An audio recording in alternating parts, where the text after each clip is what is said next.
Hello everyone, I'm Shalja Sharma, your computer teacher. Today we are going to start with the chapter 5, which is cascading style sheets. Like before starting with cascading style sheet, today we are going to discuss about some important terms related to this. So first of all, we are going to discuss about static websites. Uh, Static means which doesn't change, means a website which doesn't change runtime is known as a static website, or what you can say, a static website contains information that doesn't change. It remains the same or static for the every viewer, whether it is a normal user or whether it is a administrator. Like a static website is delivered to a user exactly the way it is stored. There are no user interaction, no comments, no blog post, or any other kind of interactivity. Means on those sites on which you are not able to post any kind of comments, no kind of facility for filling forms or for contacting someone, you are unable to fill something. That means all those websites are static websites. Now we'll talk about the dynamic website. So dynamic website is the website that changes and updates frequently. This can depend on things such as the viewer of the site, the time of the day, the time zone, or many other things. For example, the channel or the newspaper website. For example, we have ndtv.com or indiaexpress.com is a dynamic website as they keep updating the stories, current time information, etc. Means wherever you are able to like see the updated data, on which website you are able to see the updated data, that website is a dynamic website.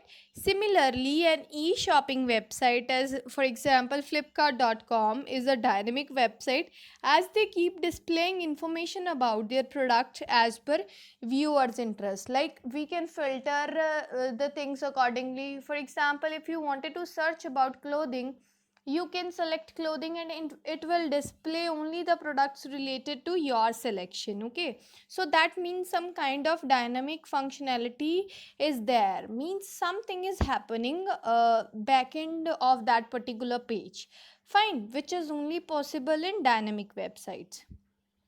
Now we'll talk about what is DHTML. DHTML stands for Dynamic HTML, and it is not a language or web standard. It is just a combination of these technologies.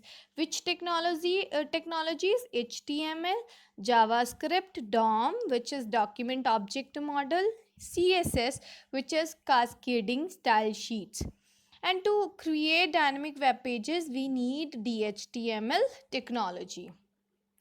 Now we will talk about DHTML. DHTML is Dynamic HTML, is an umbrella term for a collection of technologies used together to create attractive and animated websites by using a combination of static markup language such as HTML, a client scripting language such as JavaScript, and a presentation definition language such as CSS and document object model. Generally, these all things are used to create dynamic websites. That means used to create attractive and animated websites. Now we'll talk about the characteristics of DHTML. Like animation of elements is possible due to DHTML, means with the help of JavaScript we can make the animation of elements. Fine.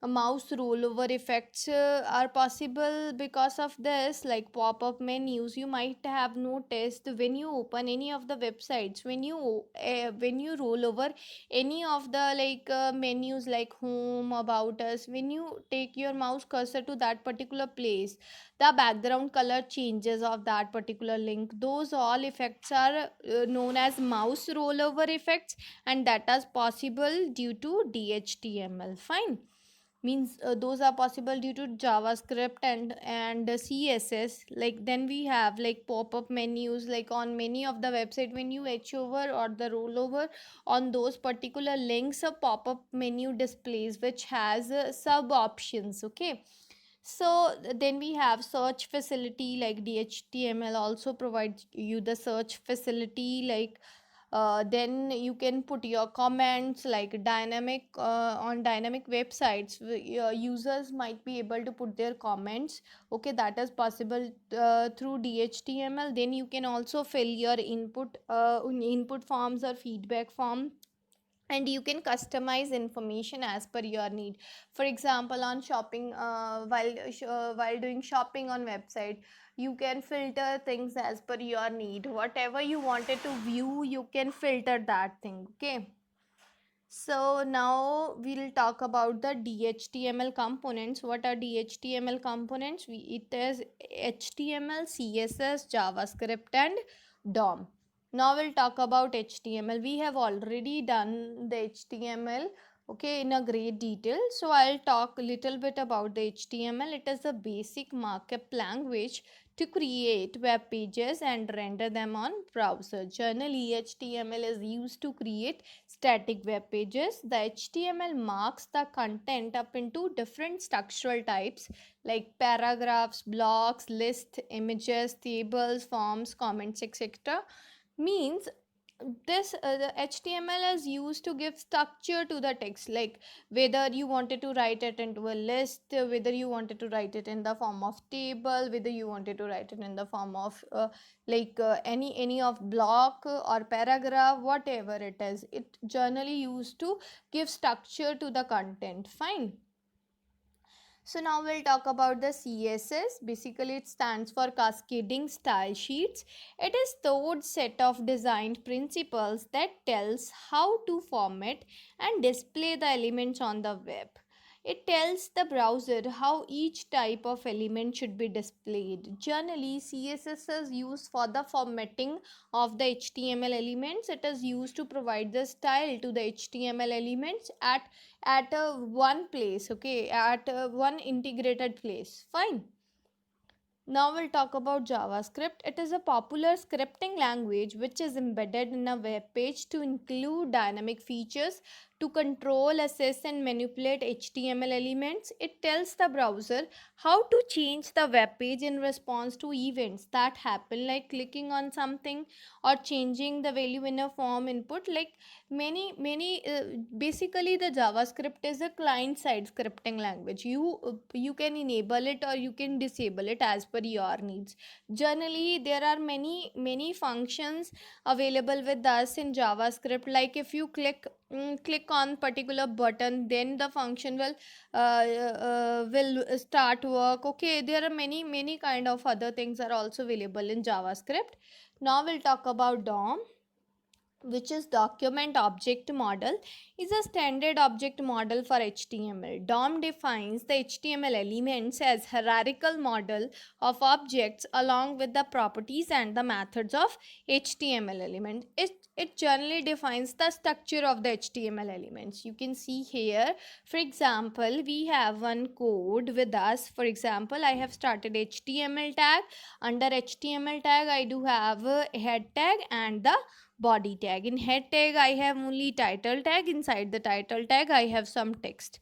So in body tag, I have two tags, h1 and p tag. Under h1 tag and p tag, I do have some text. So generally, DOM represents the data, that particular code, into a hierarchical order or in a hierarchy. Okay, you can see here is our document root. Everyone knows that HTML is a document root. HTML can be divided into two parts, like head and body.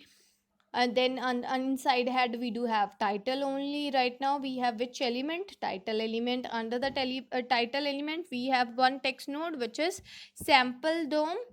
And in element body, we have element p and element h. Under p, we have one text node, and under h1, we also have one text node. Fine. So this is about the DOM. Thank you so much.